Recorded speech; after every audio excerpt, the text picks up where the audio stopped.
वैसे तो आँख देखकर भी आइडिया लग जाता है, नाखून देखकर भी आइडिया लग जाता है, लेकिन कपड़े से या चिमटा से इस काम को करें। और उस पानी का यदि हम सेवन करें, इससे हमको 2-3 फायदे होंगे। एक, हमारा पाचन तंत्र बहुत मजबूत होगा। दूसरा, आयरन की बिल्कुल कमी नहीं होगी और हीमोग्लोबिन बहुत तेज़ी से बढ़ेगा। जो व्यक्ति इस दवा को सेवन करे तो उसको ब्लड प्यूरीफायर भी रहता है। नमस्कार दोस्तों, मैं हूं Himanshu Bhatt. The health show में आज हम डॉक्टर दीपक कुमार जी से जानेंगे खून की कमी को आप नेचुरली कैसे पूरा कर सकते हैं और आयुर्वेद में ऐसी कौन कौन सी होम रेमेडीज़ हैं जिसके सेवन से आपको नेचुरली खून को शरीर में बढ़ाने में मदद मिल पाए। सर, आपको मेरा प्रणाम। प्रणाम भगवान। सर, आजकल खून की कमी के बहुत सारे पेशेंट देखे जा रहे हैं, चाहे वो महिलाएं हों या पुरुष हों। खून की कमी का आज के टाइम में मेन रीज़न क्या है? क्योंकि खून तो हमारी बॉडी के लिए सबसे इम्पॉर्टेंट है, क्योंकि खून नहीं होगा तो कोई भी ऑर्गन प्रॉपर्ली काम नहीं कर पाएगा। तो ये खून की कमी क्यों हो रही है आजकल? हिमांशु जी, इसका सबसे बड़ा कारण है जंक फूड का सेवन करना, चाय, कोल्ड ड्रिंक इत्यादि बहुत ज़्यादा सेवन करना, बहुत ज़्यादा भूख मारना, और कई बार हम बहुत ज़्यादा तनाव पाल लेते हैं जी। और अक्सर ऐसा होता है कि भूख लग रही है, खा नहीं पा रहे हैं, प्यास लग रही है, पी नहीं पा रहे हैं, तब इस प्रकार की दिक्कत आती है। और हमारे भोजन में आयरन वाली चीज़ें हम ना ज़्यादा सेवन करते हुए जंक फूड का सेवन ज़्यादा करें, तब इस प्रकार की दिक्कत आती है। नंबर 2, खून की कमी, ये तो ही हमारे खान पान के कारण। कई बार बहुत से लोगों में रक्त पित्त की समस्या होती है, उनको नक्सीर बहुत ज़्यादा छूटती है, या पाइल्स की समस्या हो, उनको पेट से लैट्रिन के साथ जो है ब्लड आता है, या कुछ महिलाएं ऐसी होती है जिनको बहुत ज़्यादा ब्लीडिंग होती है। अक्सर इस प्रकार के लोगों को भी खून की कमी हो जाती है। आपने देखा होगा बहुत से लोग बहुत फास्ट रखते हैं, व्रत रखते हैं, और व्रत में बिल्कुल खाना नहीं खाते, अन्न से तो सेवन करते ही नहीं, साथ ही साथ फल का पूरी तरह से त्याग करते हैं, और खाया तो उन्होंने मेवा का या मावे का रूप खाने में लिया, जिसके कारण उनके शरीर के अंदर आयरन की कमी आने लगती है। और कई बार एक बीमारी है अल्सरेटिव कोलाइटिस। हमारी आंतों में जख्म बन जाते हैं, हम बहुत ज़्यादा चाय, मिर्च मसाले, खटाई, तंबाकू, पेन किलर्स, एंटीबायोटिक अननेसेसरी खाते रहें। आपने देखा होगा बहुत से लोग बहुत ज़्यादा तेज़ मिर्च खाते हैं। अक्सर उनको पित्त जब बहुत बढ़ जाता है तो पित्त के कारण उनके पेट में जख्म बन जाते हैं और लैट्रिन में खून आने लगता है। शुरू में तो ध्यान नहीं देते, लेकिन जब स्थिति बहुत बिगड़ जाती है तब इस प्रकार के लोग डॉक्टर्स के पास जाते हैं, तब तक काफ़ी देर होने लगती है। तो हमको अपना खाना पीना जितना सात्विक रखेंगे उतना ही अच्छा। और इसके लिए कहा भी है, नित हित मित भोजन करे, ऋतुचर्या अनुकूल, स्वस्थ रहे औषध बिना, सर्वोन्नति का मूल। नित यानी कि रोज, हमको रोज भोजन करना चाहिए। नित हित, हित यानी कि जो हमारे लिए हितकारी हो। बहुत से लोग आपने देखा होगा सर्दी हो रही है लेकिन तरबूज खा रहे हैं, वह हितकारी नहीं है। रात्रि में दही का सेवन करते हैं, हितकारी नहीं है। बहुत ज़्यादा गरम गरम चाय पी ली या गरम गरम कॉफ़ी पी ली, उसके ऊपर कोल्ड ड्रिंक्स पी लिया, ठंडा पानी पी लिया, वो हमारे लिए हितकारी नहीं है। हमको विरुद्ध आहार से भी बचना चाहिए। तो नित हित मित, जो हमारे मन को भाने वाला हो। आपने देखा होगा कई बार हम बहुत किलस के खाना खाते हैं। हमारी माँ ने, बहन ने, धर्मपत्नी ने खाना बनाया और हम किलस के खाना खा रहे हो, वो खाना, वह भोजन, दाल सब्जी हमको अच्छी ना लगती हो, तो वह भी हमारे शरीर में नहीं लगती। तो नित हित मित भोजन करे, ऋतुचर्या अनुकूल, ऋतुचर्या के हिसाब से ही हमको भोजन करना चाहिए। और ऋतु के हिसाब से हमारा भोजन बिल्कुल वर्णित है, उसको उसी हिसाब से खाना चाहिए। सर्दियों का फल मैंने जैसे अभी बताया, कलिंगड़ यानी कि तरबूज बिल्कुल नहीं है, ये गर्मी का फल है, हमको गर्मियों में ही सेवन करना चाहिए, इसको सर्दियों में सेवन नहीं करना चाहिए। ऋतुचर्या अनुकूल, स्वस्थ रहे औषध बिना, हम बिना दवाई के स्वस्थ रह सकते हैं। सर्वोन्नति का मूल, ये हमारी उन्नति का मूल है। तो हमको ऋतु के हिसाब से, मन के हिसाब से, हर हिसाब से ठीक करके ही भोजन को लेना चाहिए। सर मतलब इससे ये समझा जाए कि जब हम प्रॉपर भोजन नहीं करते हैं या अपर्याप्त भोजन करते हैं, प्रॉपर न्यूट्रिशन वाला भोजन नहीं करते, तो भी हमें शरीर में खून की कमी हो जाती है जी।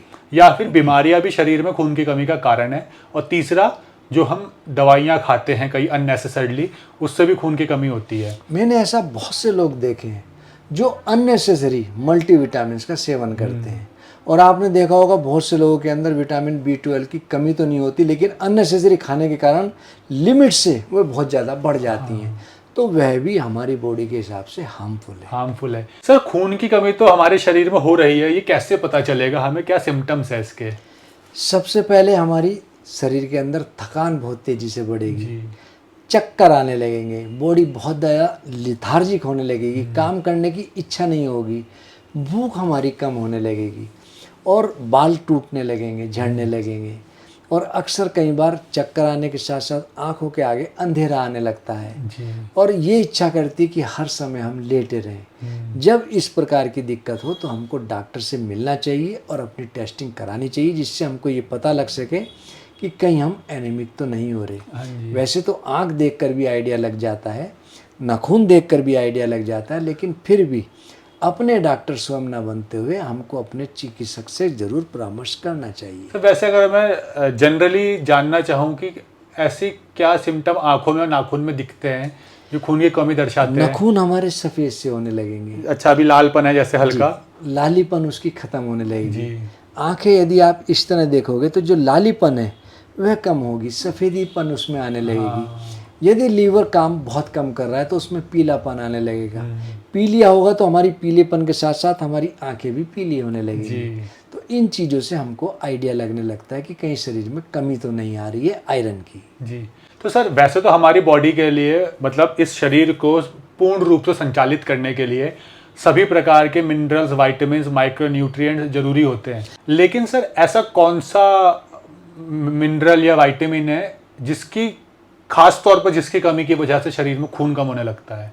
हिमांशु जी, पहले हम लोग मोटा खाते थे, स्वस्थ रहते थे। जी। इस पतले ने हमारे शरीर का नाश किया। मोटा अनाज खाने से हमको न्यूट्रिएंट्स बहुत अच्छे मिलते हैं, फाइबर प्रचुर मात्रा में मिलते हैं, और एक हमारे आयुर्वेद में बहुत अच्छी बात कही, दूध दही अरुशाक फल, दलिया खिचड़ी खीर, गाजर हलवा घृत शहद, रखे स्वस्थ शरीर। दूध दही अरुशाक, शाक यानी कि सरसों है, पालक है, ये आयरन से भरपूर मात्रा इनके अंदर प्रचुर मात्रा में है। हम इन चीज़ों का सेवन करते रहें तो हमें दूसरा ना तो कोई विटामिन्स ना प्रोटीन्स, किसी भी चीज़ की, कार्बोहाइड्रेट्स की एक्स्ट्रा ज़रूरत नहीं है। दूध दही अरुशाक फल, दलिया हमारे पेट के लिए बहुत अच्छा है, फाइबर बहुत अच्छा है, पेट साफ रखता है। दलिया खिचड़ी खीर, गाजर के अंदर बहुत अच्छा आयरन है, बहुत प्रचुर मात्रा में इसके अंदर कैरेटिन है, और कैरेटिन होने के कारण हमारी इम्यूनिटी पावर बहुत अच्छा बढ़ाता है, हमारे बालों के लिए बहुत अच्छा है।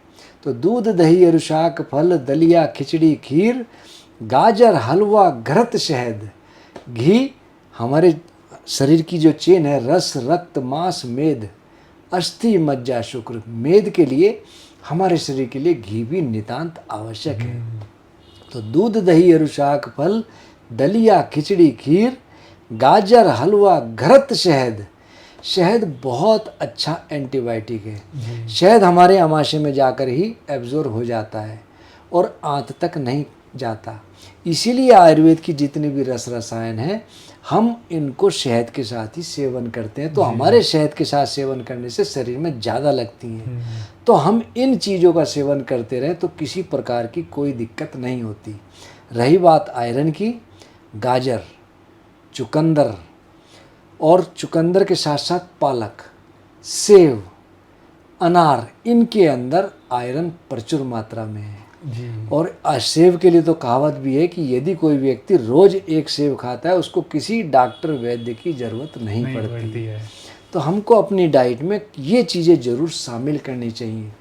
जंक फूड बनता है मैदा से, मैदा के अंदर कोई भी इंग्रेडिएंट्स हमारे शरीर के लिए फ़ायदेमंद नहीं है। मैदे का ग्लाइसेमिक इंडेक्स ज़्यादा है, शुगर बहुत तेज़ी से बढ़ाता है, जो लोग मैदे से बनी हुई चीज़ ज़्यादा सेवन करते हैं उनका शरीर तेज़ी से मोटा होने लगता है। हमारे शरीर को जो पोषक तत्व मिलने चाहिए वो बिल्कुल नहीं मिल पाते।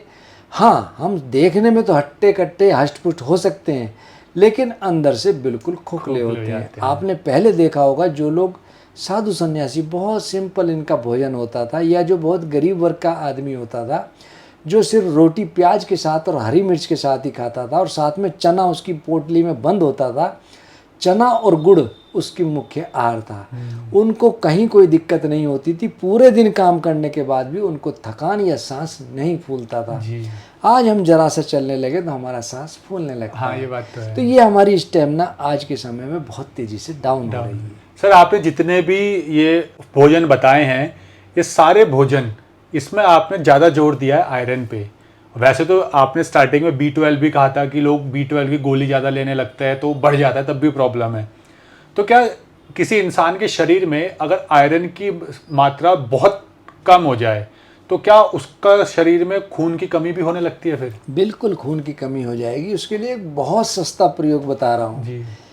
हर घर में भोजन बनता ही है, और जब चूल्हा जले, चाहे वो गैस का हो, लकड़ी का, कोयले के तो अब रहे ही नहीं, सब गैस ही हमारे यहाँ उपलब्ध है।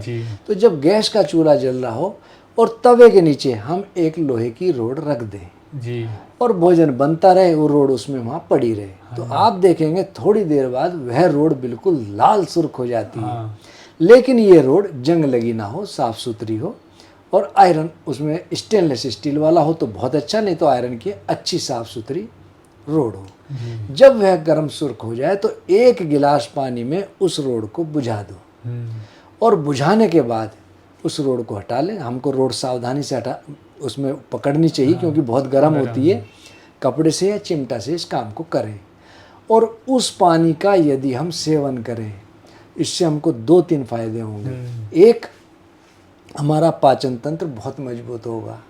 दूसरा, आयरन की बिल्कुल कमी नहीं होगी, और हीमोग्लोबिन बहुत तेज़ी से बढ़ेगा। जिन लोगों को खांसी बहुत ज़्यादा रहती हो या ट्यूबरक्लोसिस, टीबी की शिकायत बन रही हो, ऐसे लोगों के लिए यह प्रयोग बहुत अमृत तुल्य है जी।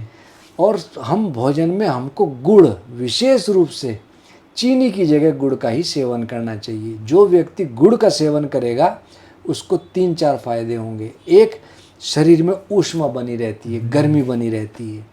दूसरा, उसके चेहरे पर अलग ही तेज होगा। तीसरा, वह व्यक्ति कभी एनीमिक हो नहीं सकता, खून की कमी उसको कभी सता नहीं सकती, आयरन की कमी उसके अंदर आ नहीं सकती, और पाचक अग्नि हमारी बड़ी बलिष्ठ होती है जी। और गुड़ के बारे में हमने पहले भी बात करी थी कि जिस व्यक्ति को बहुत जुकाम रहता हो, इम्यूनिटी पावर बहुत डाउन रहती हो, पेट साफ ना रहता हो, नाक बंद रहती हो, ऐसे व्यक्ति थोड़ा सा 10 ग्राम के लगभग गुड़ ले लें, एक कटोरी में गर्म कर लें और थोड़ा सा देसी घी मिला लें उसमें, और गरम गरम उसको जब पिघल जाए तो गरम गरम उसको सेवन कर लें, तो हमारे इसिनोफिल डाउन होते हैं।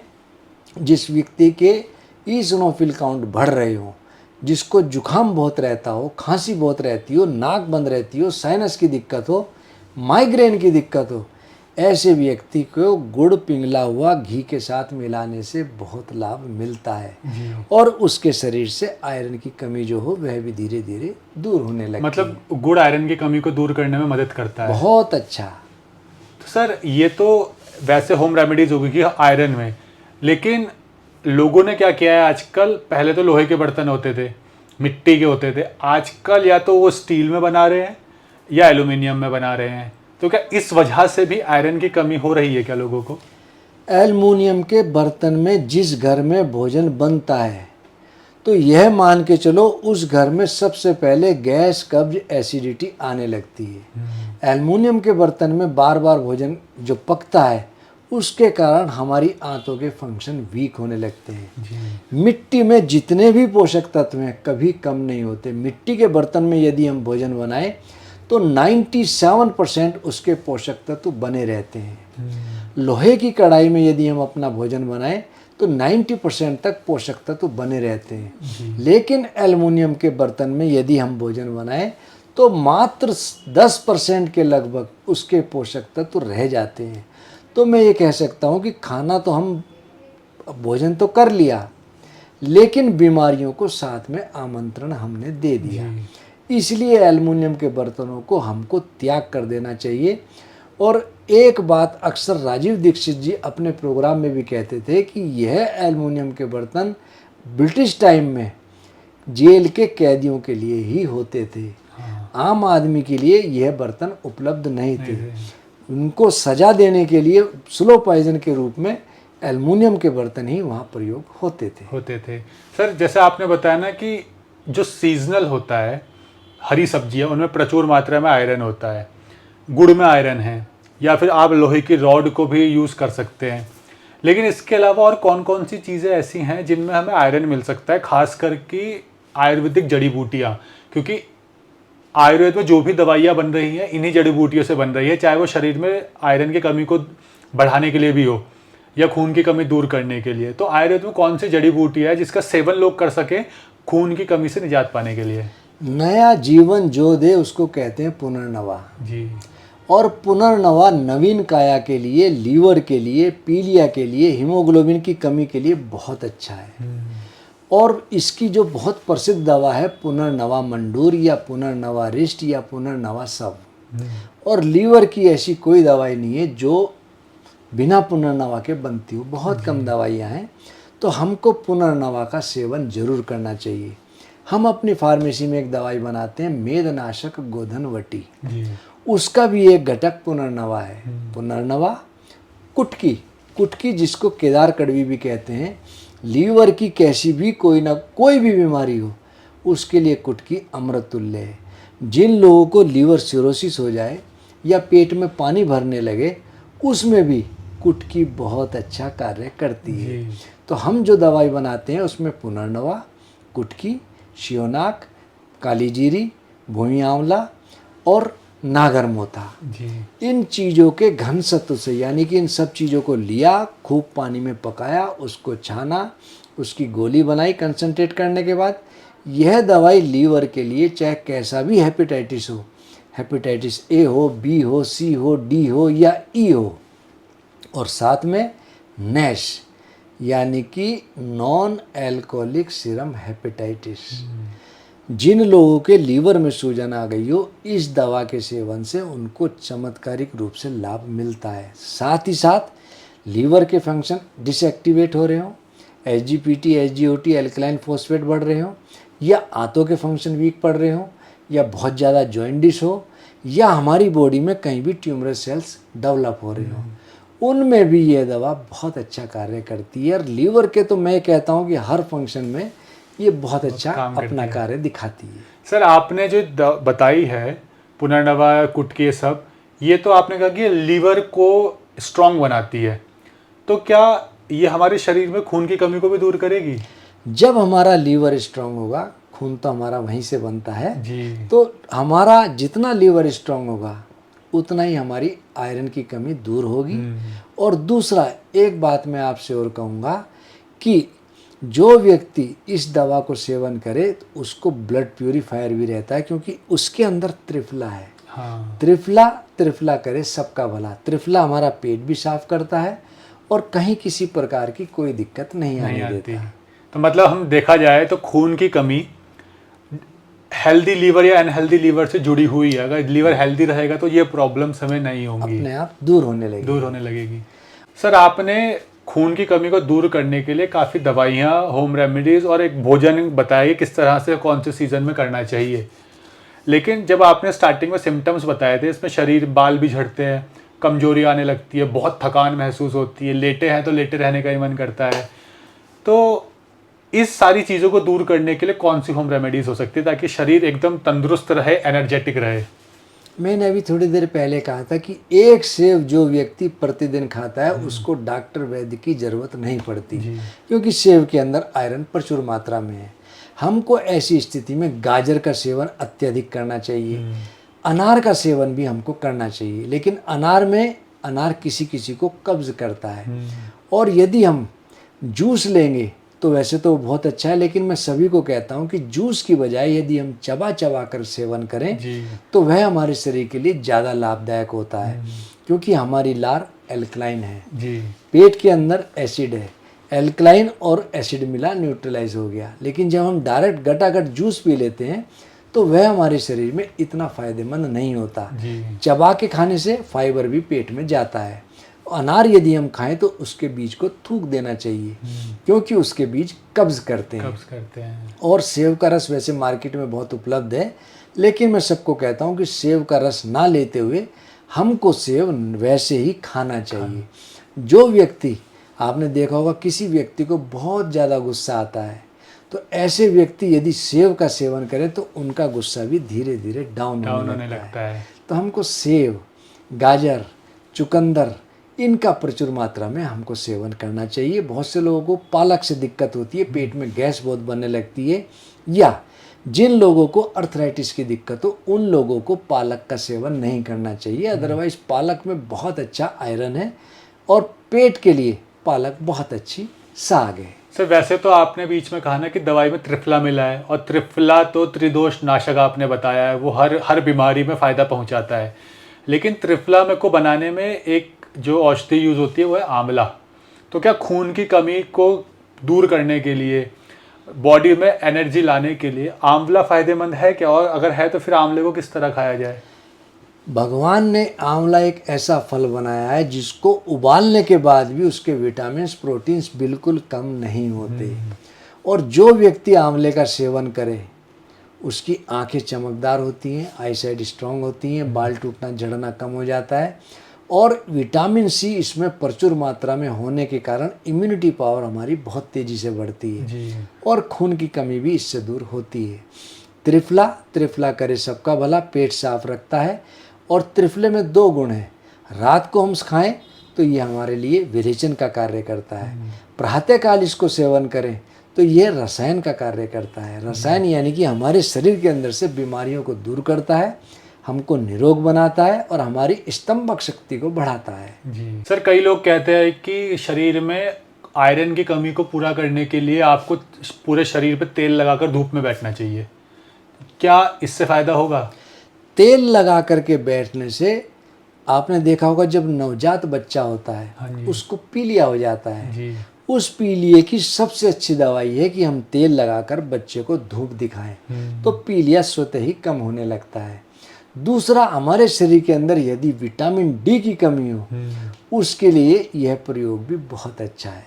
तो पहले लोग धूप स्नान भी करते थे, तो हमारी बॉडी से पसीना आकर के हमको बहुत लाभ मिलता था, बॉडी डिटॉक्स होने लगती थी। तो हमको बॉडी हफ्ते में 1 बार या महीने में 2 बार कम से कम बॉडी का डिटॉक्स जरूर करना चाहिए। मतलब आयरन की कमी के लिए भी ये फायदेमंद है कि आप अपने शरीर पर तेल लगा के उसको धूप के सामने एक्सपोजर करें। जी सर, आपने स्टार्टिंग में कहा था कि लोग आजकल हर चीज़ के लिए, वैसे तो लोग दवाइयाँ ले खाते हैं आजकल, लेकिन आजकल एक बहुत ज़्यादा प्रचलन चला है, जब भी डॉक्टर के पास जाते हैं, टेस्ट कराते हैं, तो 90% से ज़्यादा लोगों के वाइटामिन्स की डेफिशिएंसी मिलती है, उनके शरीर में देखी गई है वाइटामिन की डेफिशिएंसी। तो क्या जो लोग मल्टी वाइटामिन की टैबलेट्स खा रहे हैं आजकल जो मार्केट में मिल रही हैं, क्या वास्तव में उनको खाने से शरीर में खून की कमी ठीक हो जाती है? भगवान, मैं हर एक को एक बात कहता हूँ कि जितना नेचुरल तरीके से हम कमी को दूर करेंगे वो हमारे शरीर के लिए स्थायी होगी जी। और विटामिन सी सबसे अच्छा है हमारा नींबू में, आंवला में, मौसमी में, नारंगी में, संतरे में। हमको खट्टे फल जरूर सेवन करने चाहिए। जो व्यक्ति भोजन के बाद आधे घंटे बाद गुनगुने पानी के अंदर नींबू निचोड़ के ले, या प्यास बहुत लगती है तो भोजन के पश्चात भी हम गुनगुने पानी में नींबू निचोड़ के ले, एक तो हमारा डाइजेशन प्रॉपर होगा, दूसरा एसिडिटी बिल्कुल नहीं बनेगी, और जब हमारा पाचन तंत्र स्ट्रांग होगा तो खून की कमी स्वतः ही दूर होने लगती है। तो हमको अपने भोजन में आर्टिफिशियल चीज़ों की बजाय नेचुरल चीज़ों को लेना चाहिए जी। आपने देखा होगा कि बहुत से लोग सलाद में गाजर चुकंदर बहुत खाते हैं। हाँ जी। उनका चेहरा स्वतः ही लाल रहता है, उनमें कभी किसी प्रकार खून की कमी नहीं आती। तो हमको खाने में विशेष ध्यान देना चाहिए। तो सर, आपका बहुत बहुत धन्यवाद कि आपने खून की कमी को दूर करने के लिए हमें इतनी सारी चीज़ें बताई, जिसमें आपने होम रेमेडी और दवाइयाँ भी बताई हैं। तो उम्मीद करते हैं इस वीडियो को देखने के बाद आपको काफ़ी जानकारी मिली होगी खून की कमी के बारे में, और सर की बताई हुई होम रेमेडीज़, इनकी बताई हुई इन्फॉर्मेशन भी आपके काम आएगी खून की कमी को दूर करने के लिए। अगर आप सर से कंसल्ट करना चाहते हैं तो सर का एड्रेस और कॉन्टैक्ट डिटेल नीचे डिस्क्रिप्शन और पिन कमेंट में आपको मिल जाएगा। इसके अलावा अगर आपके किसी बीमारी से जुड़े कोई क्वेश्चन है तो वो भी आप नीचे कमेंट सेक्शन में कर सकते हैं। हम कोशिश करेंगे अलग अलग डॉक्टर्स के माध्यम से आपकी बीमारियों का आयुर्वेदिक ट्रीटमेंट आपको पहुंचा सके, ताकि आप नेचुरली आयुर्वेद के माध्यम से इलनेस से वेलनेस की तरफ बढ़ सके। धन्यवाद। धन्यवाद सर। प्रणाम भगवान।